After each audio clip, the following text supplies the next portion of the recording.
Welcome to the On Your Side podcast. I'm Gary Harper. And I'm Susan Campbell. The race for the White House ended in a decisive victory for Donald Trump. The Dow soared more than 1,500 points the day the race was called, and now investors are looking ahead to the transfer of power. Today, we are talking with Shane Stevenson from Winston Companies Retirement and Financial Services about what the election results mean for your money, your investments, and your taxes. This is On Your Side with Susan Campbell and Gary Harper, an Arizona's Family Originals podcast. Welcome to the On Your Side podcast. I'm Gary Harper. And I'm Susan Campbell. Well, I'm pretty excited. Why? I'm very excited. Well, we got the election behind us. No more ads. No more ads. No more phone calls. No more text messages. It's a relief. The day after the election, I was so excited, and I told our photographer, Todd, I'm like, you know what? My phone has not, gone off. It's an exciting day. And as soon as I said that, oh no, I got a text message. Yeah, really? They were still, trying to drum up business the day after. Oh my goodness. I don't know how I got through this election season without getting calls and text messages. Yeah. My name and my number is not on anybody's list. Knock on wood. I hope it stays that way. I made it through. You think it's not on anybody's list? I made it through the whole season. I only got one text message. Oh, you're and kidding me! I swear on my life, and it said my husband's name, and I was like, oh my goodness, nobody knows who I am. I am the luckiest American voter in the world. How did you pull that off? I don't know, but if I ever figure out my secret, I'm going to make a lot of money telling everybody. Yeah, no kidding. Listen, so we are past the election, and we're going to have a new president entering, right? Donald Trump. Yeah, decisive victory for him. Very decisive. And we got a lot going on when he enters office in January, which is what we're talking about. By the way, the day after the election, the Dow soared more than 1,500 points. 1,508, I think you said earlier, right? Yeah, it was an incredible day. And here's the thing. Investors really like certainty. So the fact that the race was called at 3:30 in the morning, right after Election Day, as the votes were just being counted. Yeah. I think there was a lot of concern maybe among a lot of those politicos, like how long is this going to take to count all these votes? Mm-hmm. Are we going to be doing recounts for weeks and weeks and weeks? And all of a sudden we had an answer, and investors are going, sweet, there's no uncertainty. At least we know the path forward. Right. And then 1,500 points later, oh holy my gosh. moly. Yeah, a lot of people made a lot of money, which is good. Yeah, nothing wrong with making money. I like money. But listen, we were going to have a lot of financial, maybe some ups and downs with the new presidency that's going to be starting in January. So for more information on that, we can't talk about that because we're not the experts in that field, right? No, we like money. We like money. Yeah. But we need some help with it. Yeah. So we're talking to Shane Stevenson from Winston and Companies Retirement and Financial Services. Did I get that right, Shane? Absolutely. All right. Hey, thanks for joining us on the On Your Side podcast. You're right here in Phoenix with us. That's right. Yep. Just up the street. Yeah. Nice. So tell us a little bit about, were you surprised with the Dow the day after the election? What were your thoughts on that? Well, I think it was a lot of relief, of course, right? That the election's finally over. Like you said, we have an answer. We don't have this days or weeks long recounting session going on, right? So things were over with. Now, historically, what typically happens is markets get a little bit shaky prior to the election, kind of in that build up phase, that uncertainty phase. Things tend to get a little bit rocky. And we didn't really see a whole lot of that actually this cycle, which was ultimately a good thing. But also historically, markets always tend to rally after the election, get behind the new president, no matter if it's Republican or Democrat. They always rally behind the new president because things are just now certain. All that text messaging and phone calling and endless running of ads and all that is finally over, and people can kind of get back to normal life. Kind of a big, deep sigh of relief, really. Yeah. Huge sigh of relief. Yeah. And so ultimately, I don't think it's terribly surprising that we saw a good bump in the markets. Kind of goes along with what history says should happen. And overall, whether Republican or Democrat, we've always seen good performance on both sides in markets. So I think it's fairly expected, actually. So where do we go from here? What can we expect to happen? We've got some time between now and when Trump takes office. What can we expect between now and then? Well, I don't think we can really expect a whole lot of anything to happen. I think it's going to just kind of be more of the same as what we've been seeing during the Biden presidency as it's been going along so far. I think we can start to see more changes that will probably happen into the first part of 2025 as Trump starts to actually make some changes, whether it's with taxes, whether it's with tariffs on imported goods and the like. Let's talk about those tariffs. That has been one of the headlines that we had talked about a lot going into the election. Trump was proposing tariffs on a lot of goods coming in from China. The concern there is that consumer prices go up. Walk me through what that little piece of that policy means. We don't have all the specifics yet. We're kind of talking through this without knowing the full story. Right. Exactly. And I think that's kind of the biggest overlying thing here is that it's going to be a lot of wait and find out what happens, right? And of course, on the surface, the tariffs sound like they're going to increase prices. And it seems mathematically like that's the only real potential outcome. But I think there's more to it than that, too, that it should make U.S. companies a lot more competitive, keep a lot of this money here within our country. I think that's kind of the end goal of it, rather than increasing costs for consumers. So let's kind of dabble in taxes just a little bit. There's something called the Tax Cuts and Jobs Act that was put in place in 2017. I believe that was by President Trump, correct? Correct, yes. So 2017. Okay, so what? First of all, tell us what the Tax Cuts and Jobs Act, how that helped people out, Americans. And if I'm not mistaken, it's going to expire soon. So what needs to be done? So first of all, just tell us about the Tax Cuts and Jobs Act. How did that help Americans? Okay, so that's what was specifically called the Trump tax cuts, right? And so in 2017, it was enacted, and it was a temporary reprieve on taxes.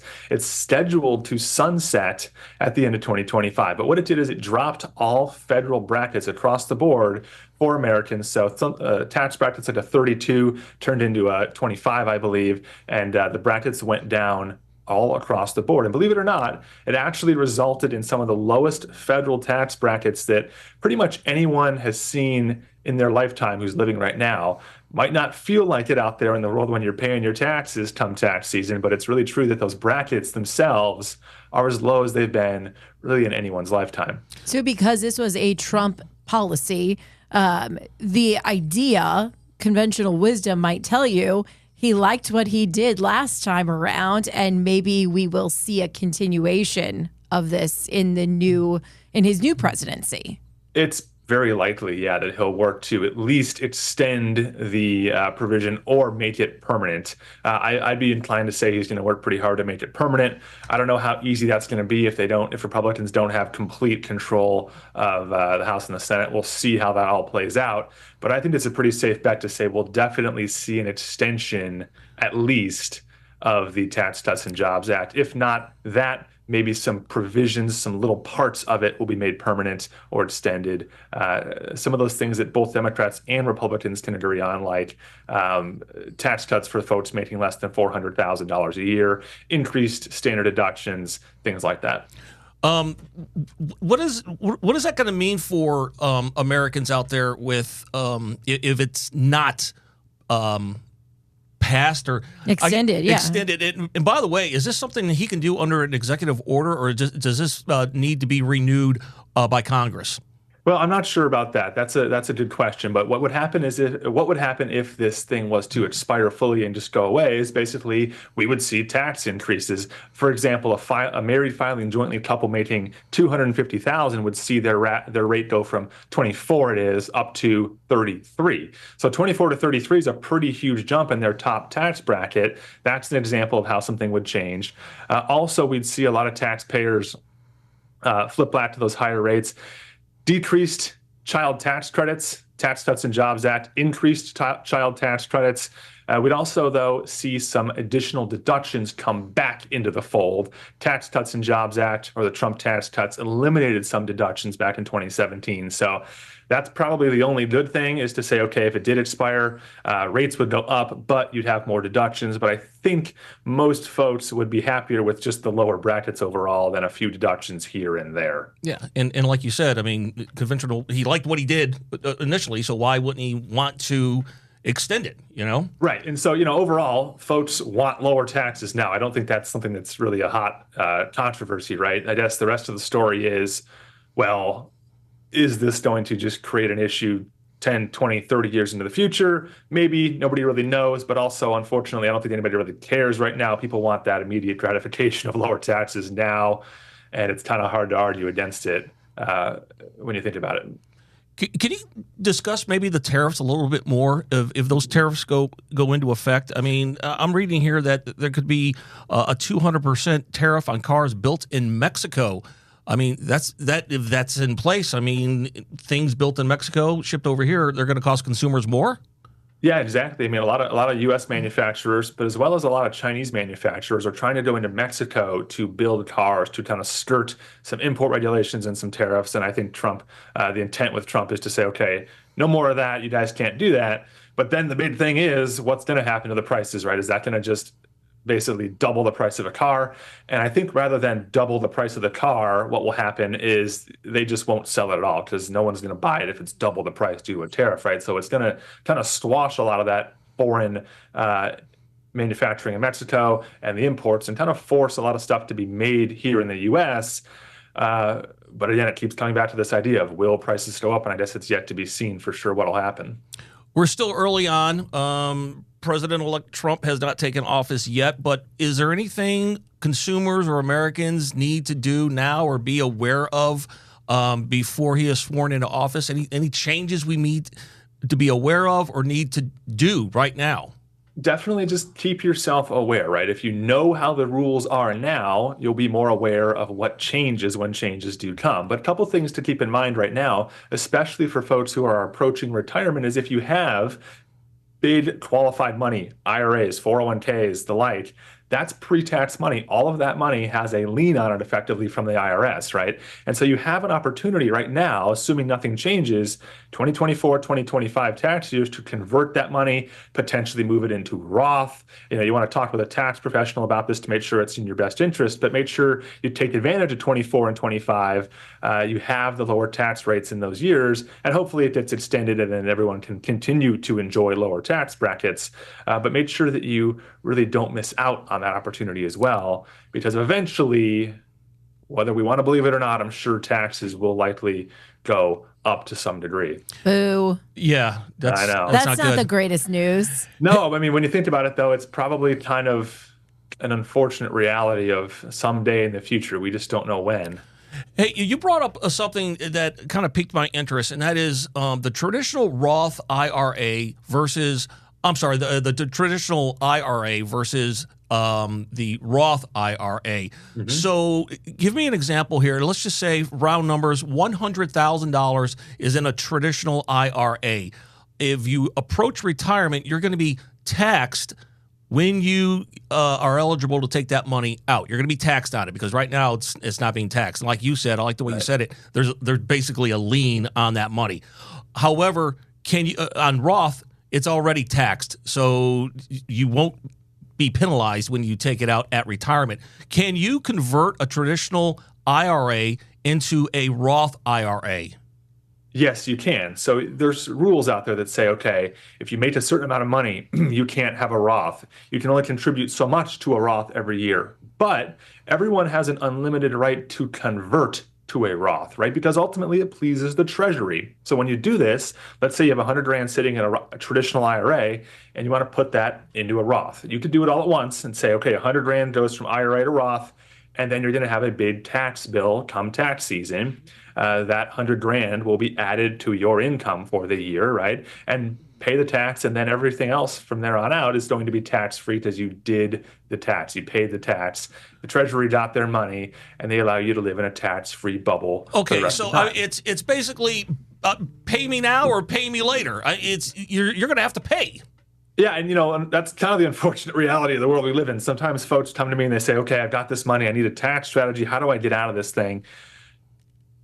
They're going to get you coming or going, right? There's really no way to get out of it. But what we can do is try to minimize the amount that you pay, maximize the efficiency of it, and really structure it in a way where you're not paying more than you absolutely have to. Okay. I think for a lot of people, the tax policies and the investing, it feels so giant, so big. A lot of families out there are just going to their job, maybe contributing in a 401k, keeping that money there, not really thinking about it too much, trying to get on to, the next paycheck and the next paycheck. How much does a traditional retirement account like a 401k, how much is that actually impacted by a change in power, by a presidential election? Or are we just chugging along 30 years from now when retirement age hits, it doesn't matter who is the president?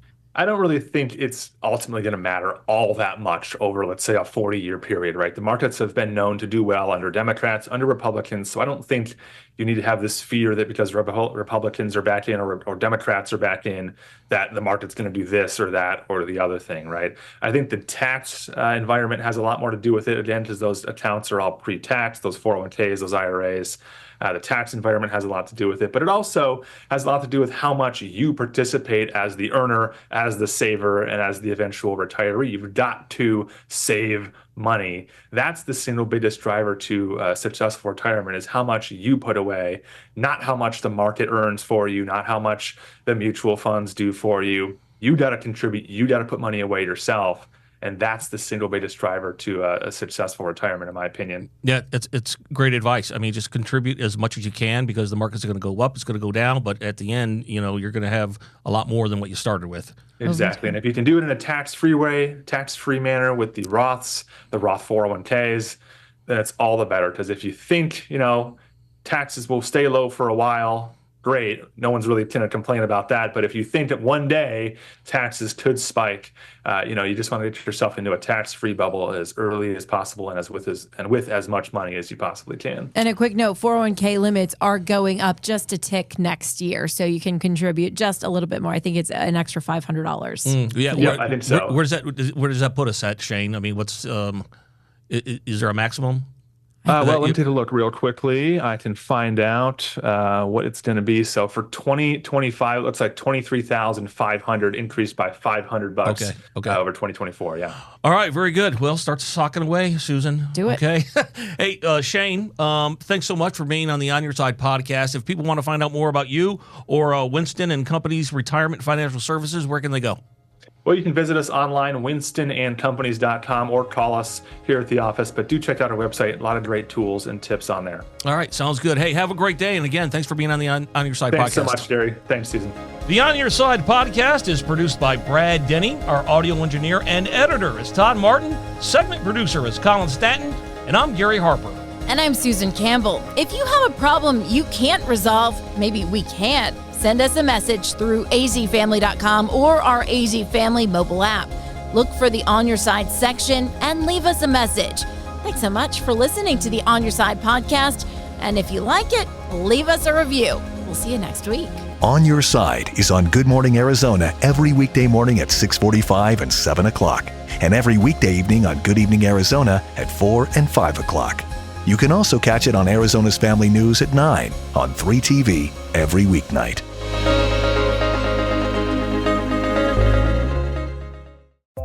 A well-run business relies on solid partnerships. From employees to vendors, good partners make all the difference. Work with the bank that partners with you to provide all the services you need in one place, and will guide you through financial decisions based on your unique goals. Work with Bremer Bank, because understanding is everything. Put us to work for you today at bremer.com.